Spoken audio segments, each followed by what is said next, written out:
إن عدة الشهور عند الله 12 شهرا في كتاب الله يوم خلق السماوات والأرض منها أربعة حرم ذلك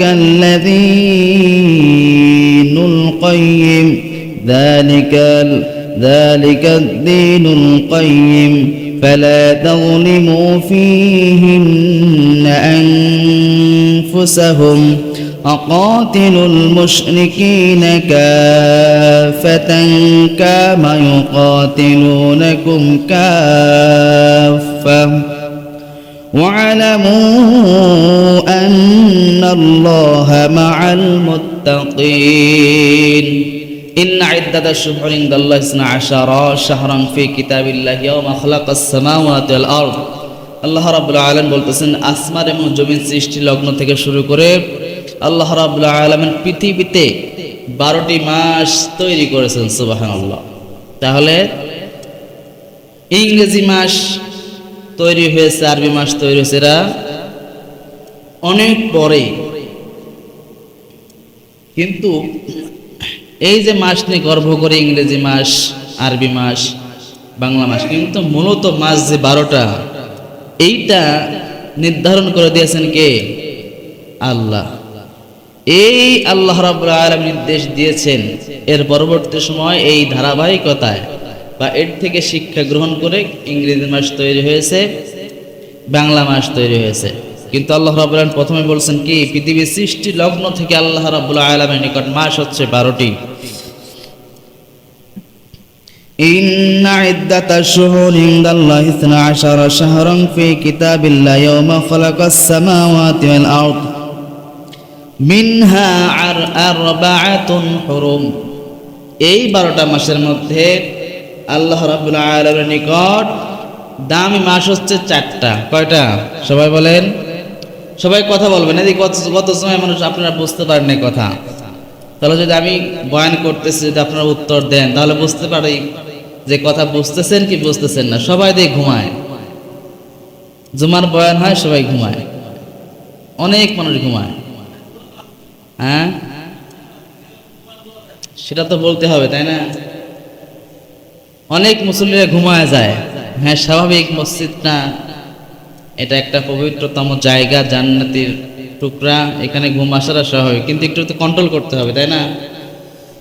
জুমার দিনে মসজিদে আসা একটা গুরুত্বপূর্ণ, বসে থাকাও সওয়াবের কাজ, বয়ান শোনাও সওয়াবের কাজ, এবং এখান থেকে কিছু আমল নেই বাড়া যায়, এটা আরো সওয়াবের কাজ। এবং বসে থাকার প্রতিটা সেকেন্ডে তার আমল নামায় লেখা হয়। এখানে কেউ এসে গালিগালাজ করতেছেন বা খারাপ কিছু না, সব কিছু ভালো, যা হচ্ছে সব ভালো, খারাপের কিচ্ছু নাই। আর চায়ের দোকানে বসবেন, ওখানে শুরুই হয় খারাপ দিয়ে। দোকানে বসবেন, শুরু হয় কি দিয়ে? খারাপ দিয়ে। কেউ গালি দিচ্ছে, কেউ অন্যের সমালোচনা করতেছে, কেউ পরনিন্দা পরচর্চার মধ্যে লিপ্ত আছে।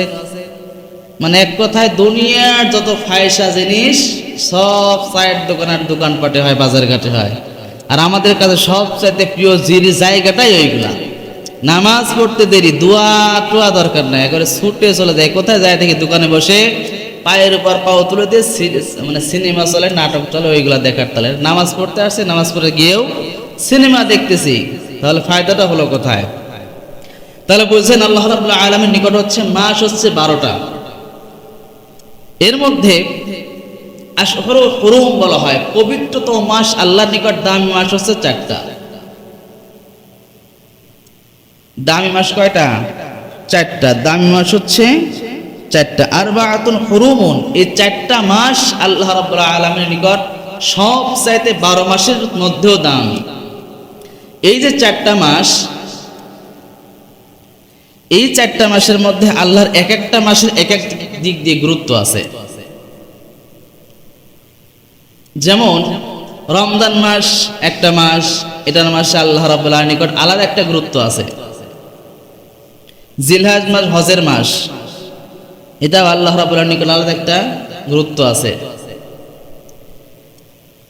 রজব মাস, এটা আল্লাহর নিকট আলাদা একটা গুরুত্ব আছে। এটা রমজানের সূচনা তৈরি করে, মানে রমজান মাস আসছে, দামি মাস। এই মাসের প্রস্তুতি নেওয়ার জন্য আল্লাহ রাব্বুল আলামিন রজব মাসে সতর্কবাণী দিয়ে দেন যে বান্দা তোমাদের আর কিছুদিন পর রমজান আসতেছে।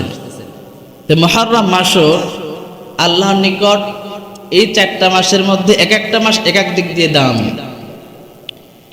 এর মধ্যে মুহররম মাস একদিক দিয়ে দামি, রমজান মাস একদিক দিয়ে দামি, রজব মাস একদিক দিয়ে দামি। এক একটা মাস আল্লাহর নিকট এক এক দিক দিয়ে দামি।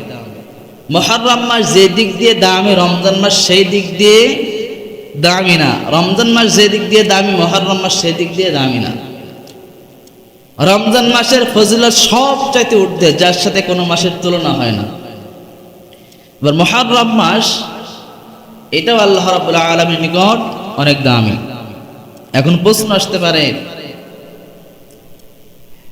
এটা হচ্ছে 1446 হিজরি, নতুন বছর শুরু হয়েছে। এটা হচ্ছে নতুন বছরের প্রথম মাস। আমরা বাঙালি, আমরা সবাই বাঙালি না, কিন্তু অনেকে আছে বাঙালি জাতি বাংলা মাসের নামগুলো জানা, এটা একটা স্বাভাবিক বিষয়। কিন্তু বাংলা মাস সবাই জানে না, কোন মাসের পর কোন মাস সবাই জানে না। অথচ ইংরেজি মাস এটা সবাই জানে, জানুয়ারির পর ফেব্রুয়ারি, ফেব্রুয়ারির পর কি মাস, তারপর কি সবাই ধারাবাহিক জানে, এবং সবার নজরে এই ইংরেজি মাসটাই বেশি আসে। মানে আমরা সমস্ত কাজ করে উল্টা, সমস্ত কাজ করি কি উল্টা, প্রত্যেকটা কাজ। আচ্ছা, ইংরেজদের হাত থেকে আমাদের দেশকে স্বাধীন করা হলো। স্বাধীন করার পর 31শে ডিসেম্বর এরা 31 পালন করে যে নতুন বছর। ডিসেম্বর পরে জানুয়ারি আসে নতুন বছর, এই দিন উদযাপন করে বাঙালিরা। অথচ মাসটা ইংরেজি মাসের বছর শুরু করতেছে, এরা উদযাপন করতেছে। আবার দেখেন মুসলমানদের, বা এটা হচ্ছে বাঙালি জাতির জন্য গুরুত্বপূর্ণ মাস, বাংলা নববর্ষ, সেটা হচ্ছে বৈশাখ মাস। এটা বাঙালি যারা, এদের কাছে দামি মাস, বছরের শুরু। এরা কি করতেছে, বৈশাখ উদযাপন করতেছে হিন্দি আর ইংলিশ গান দিয়ে, মানে সব উল্টো। আসলে উচিত ছিল কি তোর গান শোনার ইচ্ছে বাংলা দিয়ে, একটা তাও সিস্টেমের মধ্যে পড়েছে। তারা বাংলা নববর্ষ পালন করতেছে বাংলা গান দিয়ে, বাংলা ইসলামিক ইসলামিক গজল দিয়ে বা কোরআন তেলাওয়াত দিয়ে শুরু করতেছে এক জিনিস, কিন্তু না বাংলা নববর্ষ ইংরেজি ঢুকায় দিচ্ছে। আবার দেখেন, প্রত্যেকের মুসলমানের জানা উচিত ছিল যে আরবি কয়টা মাস, আরবি কখন শুরু হয়, কোন মাস থেকে কোন মাস, এগুলা আমাদের আবেগ। আরবি মাসটা কি মুসলমানদের কি আবেগ। মুসলমানদের প্রত্যেকটা কাজের ক্ষেত্রে আরবি মাস জড়িত। এখন আপনি মনে করেন জিলহজ মাস, যেখানে ঈদুল আজহা, এখন ঈদুল আজহা কি আপনি হচ্ছে ইংরেজি মাস দিয়ে খুঁজে বের করতে পারবেন? কথা বলেন, যে ইংরেজি মাস দিয়ে আমি ঈদুল আজহা খুঁজে বের করবো, পারবেন? বা যদি মনে করেন এই বাংলা মাস দিয়ে ঈদুল আজহা খুঁজে বের করা যাবে? বরঞ্চ আরবি মাস দিয়ে জিলহজ মাসের 10 তারিখ অনুযায়ী ইংরেজি মাস দেখতে হয় কয় তারিখ। আরবি মাস ঠিক রেখে দেখতে হয় বাংলা মাস কয় তারিখ। তখন বলা যায় যেহেতু জিলহজ মাসের 10 তারিখ ঈদুল আজহা, সেহেতু বাংলা মাসের অমুক তারিখ, সেহেতু ইংরেজি মাসের অমুক তারিখ। তাহলে আরবি মাস অনুযায়ী আপনার ইসলামের প্রতিটা কাজ হচ্ছে। আপনি শবে মেরাজ তালাশ করবেন, যদি মনে করেন বাংলা দেখে শবে মেরাজ খুঁজে বের করবো, কেউ পারবেন? বাংলা দেখে পাওয়া যাবে না, ইংরেজি দেখেও পাওয়া যাবে না।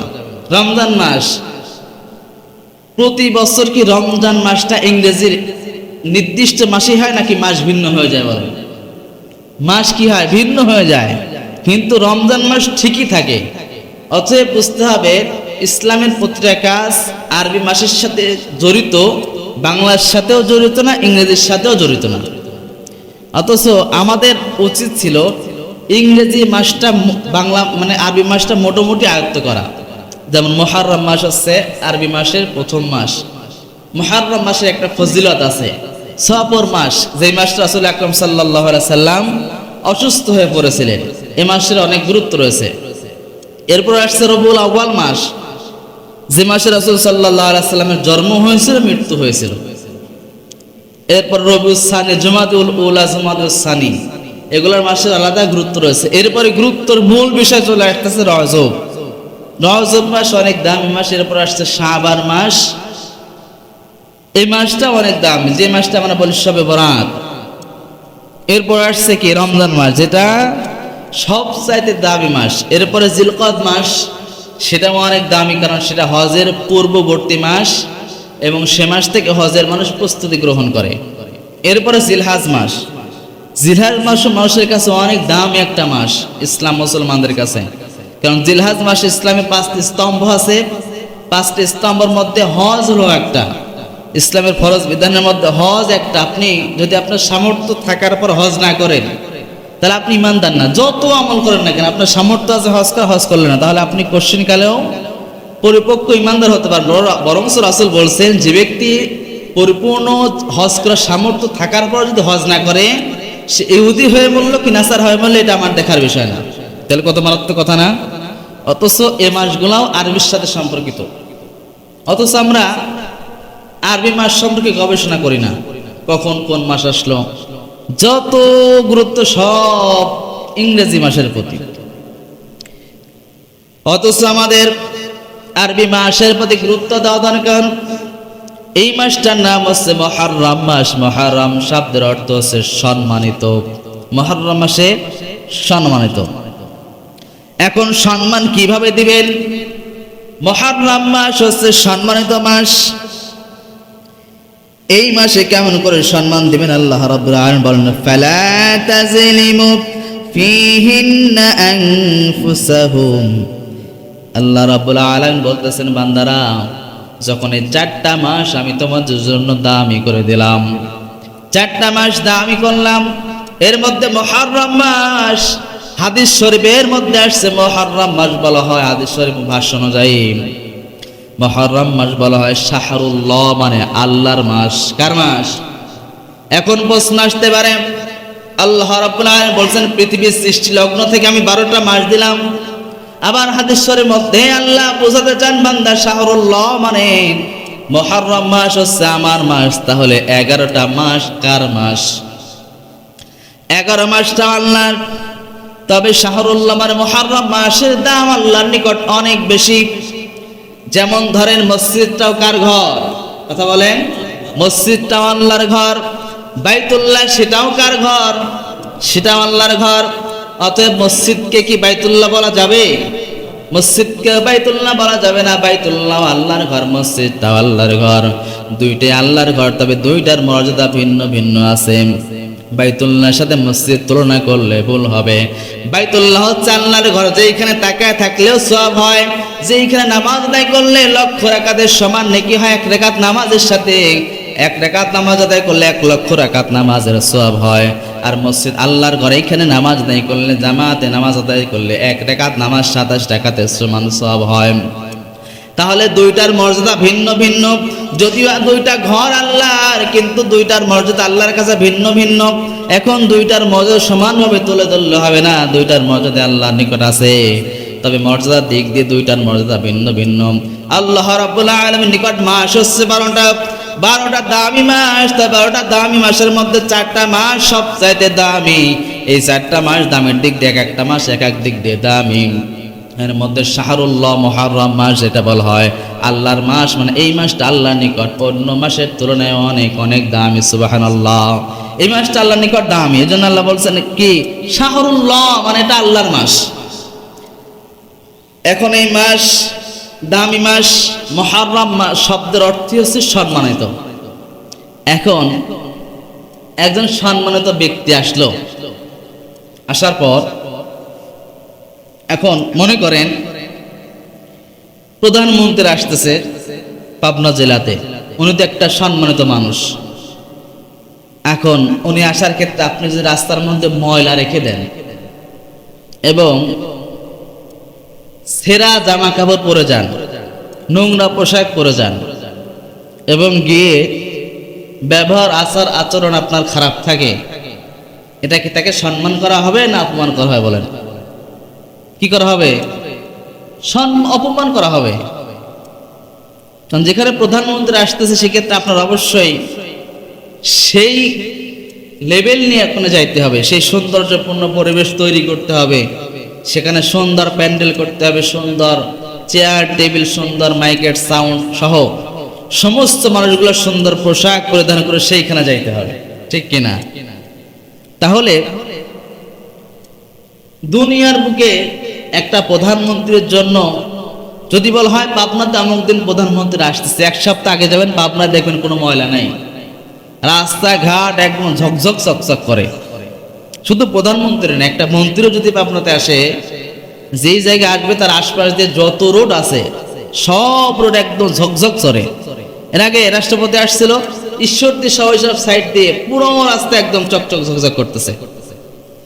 কিসের জন্য? তাকে সম্মান দেওয়ার জন্য সবাই পরিপাটি পরিবেশ তৈরি করে। এখন আল্লাহ যে বলছে মুহররম মাস আমার নিকট সম্মানিত, তাহলে মাসকে সম্মান দেওয়া উচিত না আমাদের? কথা বলেন, অবশ্যই আমাদের সম্মান দেওয়া উচিত। এখন কিভাবে সম্মান দিবেন? ইসলাম বিরুদ্ধাচারণ করে, গান বাজনা করে না ইসলামের আইন মেনে? বলেন, ইসলামের আদর্শের মধ্যে একমাত্র আল্লাহ রাব্বুল আলামিনকে সম্মান করা হয়, মুহররম মাসকে সম্মান করা হয়। এখন মুহররম মাসের সম্মান করে অনেকগুলো নিয়ম আছে। এর মধ্যে আল্লাহ রাব্বুল আলামিন এই মাসকে এত দামি করেছেন, 4টা মাসের মধ্যে 4টা মাস দামি, তার মধ্যে মুহররম মাস অনেক দামি। কি জন্য দামি? আল্লাহ রাসূল সাল্লাল্লাহু আলাইহি সাল্লাম বলেন, আফদালুস সিয়ামি বা'দা রমাদান শাহরুল্লাহি মুহররম। আল্লাহ রাব্বুল আলামিন এক সময় মুহররম মাসের রোজাকে প্রত্যেক নবীর জন্য ফরজ করে দিয়েছিলেন। প্রত্যেক নবীর জন্য ফরজ ছিল, প্রত্যেক উম্মতের জন্য ফরজ ছিল।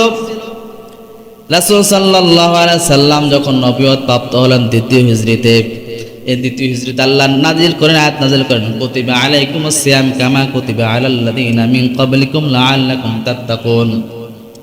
হে বান্দাগণ, তোমাদের জন্য রমজান মাসের রোজাকে ফরজ করে দেওয়া হলো। সুবহানাল্লাহ। এটা দ্বিতীয় হিজরিতে। আর রাসূল সাল্লাল্লাহু আলাইহি সাল্লাম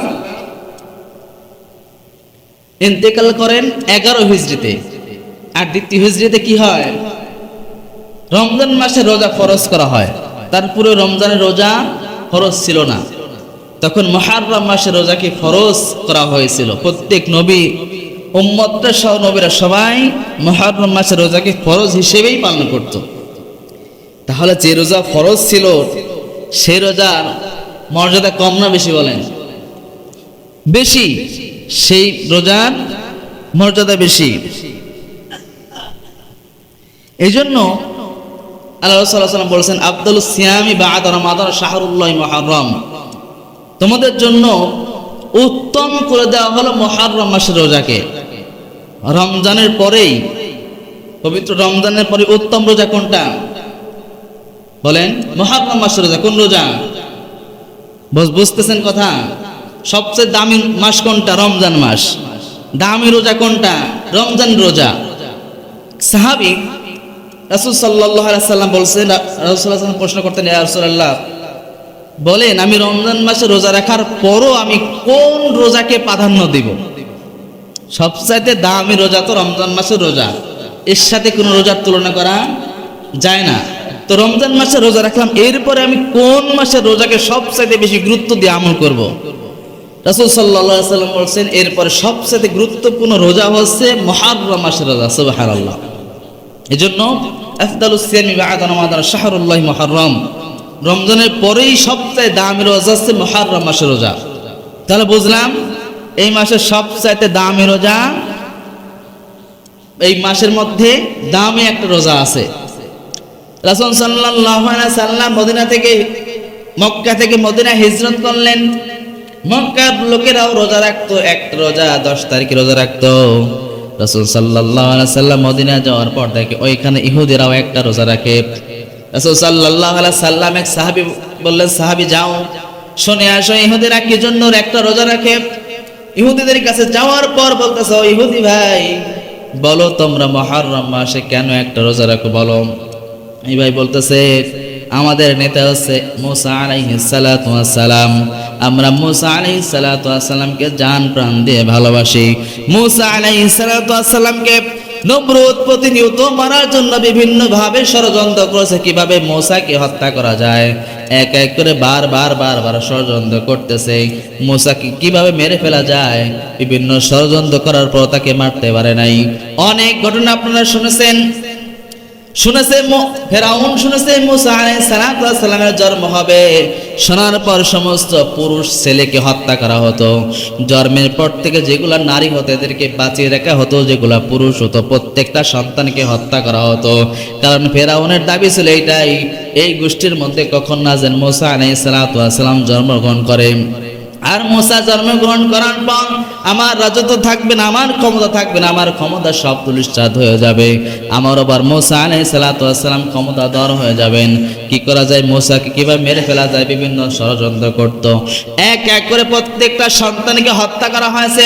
মুসা আলাইহিস সালামকে আল্লাহ এত কুদরত দান করলেন, আল্লাহ রাব্বুল আলামিন মুসা ফেরাউনের ঘরে মুসা আলাইহিস সালামকে লালিত পালিত করলেন। লম্বা ঘটনা, ওই দিক দিয়ে যাব না। তাহলে এইটাই বোঝাতে চাই, মুসা আলাইহিস সালামকে জন্মের আগে থেকেই মারার ষড়যন্ত্র ফিরআউনের মধ্যে ছিল, কিন্তু মারতে পারে নাই। আল্লাহ হায়াত দান করেছিলেন, বিদায় বেঁচে গিয়েছেন। হায়াত দেওয়ার তোর মালিক আল্লাহ, ফিরআউনের ক্ষমতা নাই কাউকে মারা। এই বিশ্বাসটুকু এই মাসের মধ্যে আমাদের নেওয়া দরকার। আল্লাহ যদি মারতে চায় 1 সেকেন্ডের মধ্যে মারতে পারে। আর আমার যদি হায়াত থাকে, দুনিয়ার সমস্ত মানুষ ঐক্যবদ্ধ হয়ে আমাকে মারার ক্ষমতা দুনিয়ার কোনো মানুষের মধ্যে নাই। এই বিশ্বাসটুকু ইমানদারের মধ্যে নিয়ে আসতে হবে। এবার মুসা আলাইহিস সালামকে বারবার মারার ষড়যন্ত্র করতেছে। এক পর্যায়ে মুসা আলাইহিস সালামকে ফিরআউন ধাওয়া করলেন। নীল নদের সামনে মুসা আলাইহিস সালাম চলে গেলেন। পিছন সাইডে ফিরআউনের লক্ষ লক্ষ সৈন্যরা দলবল নিয়ে হামলা করার জন্য চলে আসছে। এদের মধ্যে অস্ত্র তরবারি বিভিন্ন জিনিস এদের মধ্যে রয়েছে। মুসা আলাইহিস সালাম যখন সমুদ্রের কিনারে আসলেন, দেখে সামনে হয়তো বড় সমুদ্র, যে সমুদ্রের তলদেশ পাওয়া বড় কঠিন। আর পিছনে ফেরাউন সমুদ্রে ঝাঁপ দিল, মারা যেতে হবে। পিছন দিকে দৌড়ালো, সেখানে ফেরাউনের লোকজন মেরে ফেলবে। মুসা আলাইহিস সালাম তাওয়াক্কালতু আলাল্লাহ, আল্লাহর উপর ভরসা করলেন। আল্লাহ বললেন, হে মুসা, তুমি যেহেতু আমার উপর ভরসাই করে ফেলছো, মুসা যাও, তোমার নির্দেশ দিয়ে দিলাম, তোমার কাছে যে লাঠিটা আছে লাঠিটা দিয়ে সমুদ্রের মাঝখানে আঘাত করো। আল্লাহ রাব্বুল আলামিন নির্দেশ পাওয়ার পর মুসা আলাইহিস সালাম সমুদ্রের মধ্যে লাঠি দিয়ে আঘাত করার পর সমুদ্র দুভাগ হয়ে গেল। সমুদ্রের মাঝখান দিয়ে সুন্দর রাস্তা হয়ে গেল। রাস্তা দিয়ে মুসা আলাইহিস সালাম অনায়াসে রাস্তা পারাপার হয়ে গেলেন। এবার ফেরাউনের দল বলে, সে দেখে সুন্দর রাস্তা যাওয়া যায়, ওই পারে দেখা যায় মুসা মনে হয় ওই পারে চলে গেছে। মুসা আলাইহিস সালামকে হত্যা করার জন্য ধাওয়া করা হলো। সমুদ্রের মাঝখানে যাওয়ার পর লম্বা ঘটনা, মাঝখানে যাওয়ার পর আল্লাহ বলেন, হে সমুদ্র, তোকে আমি নির্দেশ দিয়েছিলাম সমুদ্র 2 ভাগ হয়ে যা, রাস্তা করে দেওয়ার জন্য। যে আল্লাহ তোকে নির্দেশ দিয়েছে সমুদ্রকে 2 ভাগ করে দেওয়ার জন্য, রাস্তা হয়ে যাওয়ার জন্য, সে আল্লাহ নির্দেশ দিয়েছে এখন সমুদ্র তোমরা একজাস্ট হয়ে যাও। আল্লাহর নির্দেশ পাওয়ার পর সমুদ্র আবার যখন পানি মিলিত হয়ে গেল, মুসা আলাইহিস সালাম ওই পারে চলে গেলেন। ফেরাউন তার দলবল সমুদ্রের মাঝখানে ডুবে ডুবে দুনিয়া ছেড়ে বিদায় নিল। এই যে পবিত্রতম একটা ঘটনা, এই ঘটনা কেন্দ্র করে, এই ঘটনা হয়েছিল মুহররম মাসের 10 তারিখে। এই দিনকে স্মরণীয় করে রাখার জন্য ইহুদিরা তারা চিন্তা করলো, আমরা যাকে আইডল মানে, যেখানে নেতা মানে, তার অনুসরণ করা দরকার। তার অনুসরণ করার জন্য এই 10 মুহররম তারা রোজা রাখতো। রাসূল আকরাম সাল্লাল্লাহু আলাইহি সাল্লাম সাহাবীদের এই কথা শোনার পর রাসূল সাল্লাল্লাহু আলাইহি সাল্লাম বললেন, হে উম্মতেরা শুনে নাও, মুসা আলাইহিস সালামের ইহুদিরা যদি উম্মত হয়, উম্মত দাবি করে যদি একটা রোজা রাখতে পারে, আমরা মুসলমান মুসার আরো নিকটবর্তী উম্মত, আমরা মুসার আরো কাছের মানুষ। অতএব ওরা যদি একটা রোজা রাখে, আমাদের 2টা রাখা দরকার। উম্মতদের জানাই দিলেন, হে উম্মতেরা শুনে নাও, তোমরা 9, 10 অথবা 10, 11 রোজা রাখো। হয়তো 9 তারিখ বা 10 তারিখ অথবা 10 তারিখ অথবা 11 তারিখ, 9 মুহররম বা 10 মুহররম, 9 মুহররম 10 মুহররম তো রাখতেই হবে। হয়তো তার পূর্বে একটা রোজা রাখো অথবা পরবর্তী একটা রোজা রাখো। দুইটা রোজা রাখার নির্দেশ দিলেন। এখানে বড় একটা শিক্ষা পাওয়া যায়। শিক্ষাটা হচ্ছে এই, আল্লাহ রসুল সাল্লাল্লাহু আলাইহি সাল্লাম একটা রোজা ইহুদের রাখছে, একটা রোজা রাখার জন্য ইহুদদের সাথে সাথে মিল না পড়ে যায়, এই জন্য বিরুদ্ধাচারণ করার জন্য আল্লাহ রসুল দুইটা রোজা রাখার নির্দেশ দিয়েছেন। অথচ তার আমরা উম্মত এইখান থেকে শিক্ষা নেন একটা রোজা রাখার জন্য রসুল সাল্লাল্লাহু আলাইহি সাল্লাম তাদের সাথে মিলে যায় বিদায় দুইটা রোজা রাখার নির্দেশ দিলেন। আর আমরা সমাজের মধ্যে তারা উম্মত বলে দাবি করতেছি। আপনি নিজের জীবনের সাথে মিলায় দেখেন, আপনার জীবনের কোন কাজগুলো ইহুদিদের সাথে মিলে যায়, আপনার জীবনের কোন কাজগুলো নাসারাদের সাথে মিলে যায়, আপনার জীবনের কোন আদর্শটা ইহুদি খ্রিস্টানদের সাথে মিলে যায়, আপনার জীবনের কোন আদর্শ যদি ইহুদি নাসারা খ্রিস্টানদের সাথে মিলে যায়, হিন্দুদের সাথে মিলে যায়। এখন হিন্দু নামাজ আদায় করেন, আপনিও নামাজ আদায় করেন না। হিন্দুরা রোজা রাখেন, আপনিও রোজা রাখেন না। হিন্দু মিথ্যা কথা বলে, আপনিও আমি মিথ্যা কথা বলি। হিন্দু সুদ ঘুষের সাথে জড়িত, আমরা জড়িত। হিন্দুরাও চুরি করে, নাস্তিকরাও চুরি করে, ইসলাম বিদ্বেষীরাও চুরি করে। আমিও আপনি যদি চুরি করি, ইসলাম বিদ্বেষীরা এরা দাড়িগুলা কোটি কোটি করে কেটে ফেলে, আমরাও যদি তার আদর্শ অনুসরণ করার জন্য কোটি কোটি করে কেটে ফেলি। ইহুদি নাসারারা এরা বিভিন্নভাবে চুলের স্টাইল করে, আমরা যদি চুলের স্টাইল বিভিন্ন ধরনের করে বলেন, তাদের সাথে মিলে গেল কিনা বলেন? মিলে গেল না? তাহলে রাসূল সাল্লাল্লাহু আলাইহি সাল্লাম ইহুদের একটা রোজা রাখার জন্য বিরোধিতা যদি করে দুইটা রোজা রাখার নির্দেশ দেন, আমরা কেমন করে সেই নবীর উম্মত দাবি করে বারবার ইহুদি খ্রিস্টানদের আদর্শে নিজের জীবনকে আদর্শিত বানায় ফেলতেছি।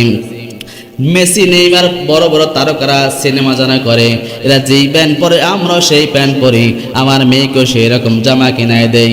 এই বিভিন্ন সময়ের মধ্যে বিভিন্ন তারকারা বিভিন্ন সময় বিভিন্ন ড্রেস সাপ্লাই দেয়, সময় সময় ছোট ছোট ড্রেস সাপ্লাই দেয়। এইগুলা গেলা মেয়েরা বাড়িতে এসে বলে, আব্বা যান দেখলাম অমুক নায়িকা অমুক শার্ট অমুক প্যান্ট পরতেছে, আমার ওইটা কিনে দেন।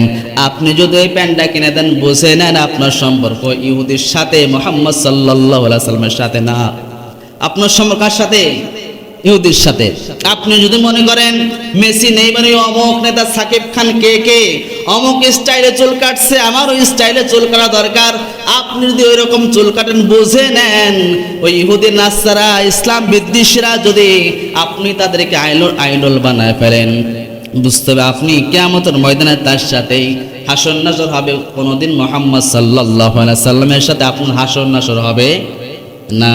এই জন্য সবসময় ইহুদিরা যেইভাবে চলে, নাসারা যেইভাবে চলে, খ্রিস্টানরা যেইভাবে চলে, তার বিরুদ্ধাচারণ করে চলার চেষ্টা করেন। কে এইভাবে চুল রাখ, অথচ রাসূল সাল্লাল্লাহু আলাইহি সাল্লাম তিনটা নির্দেশ দিলেন চুল রাখার, অথচ আমরা একটা মানতে চাই না। ওই অমুক নেতা কিভাবে চুল রাখছে, সেভাবে নেতারা চুল রাখার চেষ্টা করতেছে। রাসূল সাল্লাল্লাহু আলাইহি সাল্লাম নির্দেশ দিলেন, হয়তো চুলগুলা ছোট্ট ছোট্ট করে রাখো অথবা বাবরি রাখো, আর যদি পারো নেড়া হও, নেড়া চুল একদম কেটে ফেলো।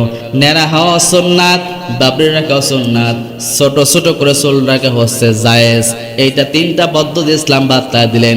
আপনার তিনটার কি একটাও ভালো লাগে না? আপনার এত সুন্দর সুন্দর আদর্শ শিখাই দিলেন, একটা ভালো লাগে না। অমুক নেতাই কি করলো, অমুক সিনেমার নায়ক কি করলো, অমুক দলের নেতা কি করলো, অমুক দলের প্লেয়ার কি করলো, এই প্লেয়ার একটা স্টাইলে চুল কাটে, ওইটা আপনার পছন্দনীয় হয়।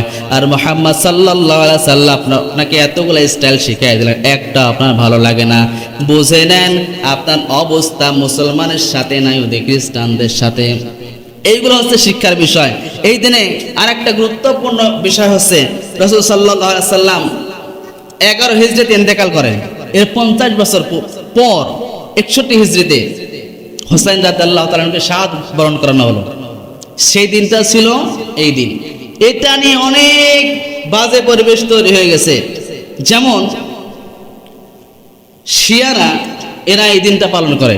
এরা কি করতেছে, এরা হচ্ছে চার সাইড থেকে কি করে, আগে অ্যাম্বুলেন্স নিয়ে আসে, বড় বড় ডাক্তার নিয়ে এসে এরা চাবুক দিয়ে পিঠে মারে, হাই হোসেন, হাই হোসেন, হোসেন তুমি আমার জন্য জীবন দিয়েছো, আমাদের এত তোমরা আমাদের হোসেন রাদিয়াল্লাহু তাআলা ভালোবাসি।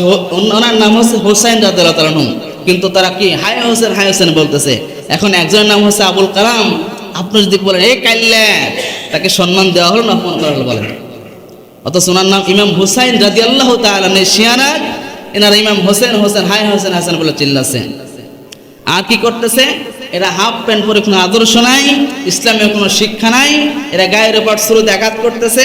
আরে এত বাজে একটা পরিবেশ, আঘাত করতেছে ভালো কথা, হোসাইন রাদিয়াল্লাহু জন্য তোমাদের বুক তো কাঁপতেছে, বুক তো আমাদেরও কাঁপে, তবে সেটা নামাজের মাধ্যমে সেটা প্রমাণ করি, সেটা রোজার মাধ্যমে প্রমাণ করে যে হোসাইন রাদিয়াল্লাহু আমরা ভালোবাসি, তা আদর্শ আমাদের জীবনের মধ্যে বাস্তবায়ন করে। তারা কি করতেছে? আঘাত করতেছে। আর এত ভালোবাসা, আর অ্যাম্বুলেন্স কেন? অ্যাম্বুলেন্স রাখতেছে, একটু অসুস্থ হয়ে যায়, কেটে মেটে যায়, ওরা হাসপাতালে নিয়ে যায়, এটা একটা সমস্যা। এগুলো হচ্ছে ইসলামের সাথে কোনো সম্পর্ক নেই। আর একদল আছে, এরা হচ্ছে কি করতেছে? জশ্নে জুলুস পালন করতেছে। ইমাম হোসেন রাদিয়াল্লাহু তাআলা এই 10 মুহররম শুরু হয়ে যাবে, হিন্দুদের সংস্কৃতি, এরা বিভিন্ন পতাকা নিয়ে সমাজের মধ্যে এরা র্যালি করে, র্যালি। এদের মধ্যে দেখা যায় অনেকের হাফ প্যান্ট পরা আছে, অনেকে ইসলামের বালাই মাত্র নাই, আর মিছিল করতেছে, অথচ এদের সাথে ইসলামের কোনো সম্পর্ক। রাসূল শিখায় দিয়েছেন কি? রাসূল সাল্লাল্লাহু আলাইহি ওয়াসাল্লাম শিখায় দিয়েছে, ইয়াউমা আশরা আহতাসিবু আলাল্লাহি আইয়ুকাফিরা সানাতাল্লাতি ক্বাবলাহু। রাসূল বলেন, আমি আশা রাখি যে ব্যক্তি আশরাতের রোজা রাখবে, আল্লাহ রাব্বুল আলামিন তার বিগত বছরের সমস্ত গুনাহ মাফ করে দিবে। সুবহানাল্লাহ। কি আশা রাখেন? আশা রাখেন কে? রাসূল সাল্লাল্লাহু আলাইহি ওয়াসাল্লাম। এটা কবুল হবে না? উনি আশা রাখেন। এটা হচ্ছে আশুরার দিনের আমল, এটা হচ্ছে রাসূলের সুন্নাহ। এইটা আমল করলে ফজিলত আছে। আশুরার দিন আপনি নামাজ আদায় করেন, অনেক নবীর দোয়া এই দিনে কবুল হয়েছে। সেই দিনে আমাদের সমস্যা থাকে না সবার? সমস্যাগুলো একটু 2 রাকাত নামাজ আদায় করে, 4 রাকাত নামাজ আদায় করে আল্লাহর কাছে একটু বলি, দেখি অবশ্যই আল্লাহ সেটা কবুল করবেন। এইটা হচ্ছে আদর্শ। ইমাম হোসেন রাদিয়াল্লাহু তাআলা, এটাই হচ্ছে আদর্শ। জিকির আজকার করবেন, কোরআন তেলাওয়াত সহ যত ইসলামের ভালো কাজগুলো আছে, সেই আদর্শগুলো আমাদের জীবনের মধ্যে ধারণ করা। শুধু তাই না, আমার জীবনের মধ্যে যদি ইহুদি, নাসারা, খ্রিস্টানদের কোনো আদর্শ থাকে, ওই দিন থেকে একদম ঝেড়ে ফেলা দেওয়া।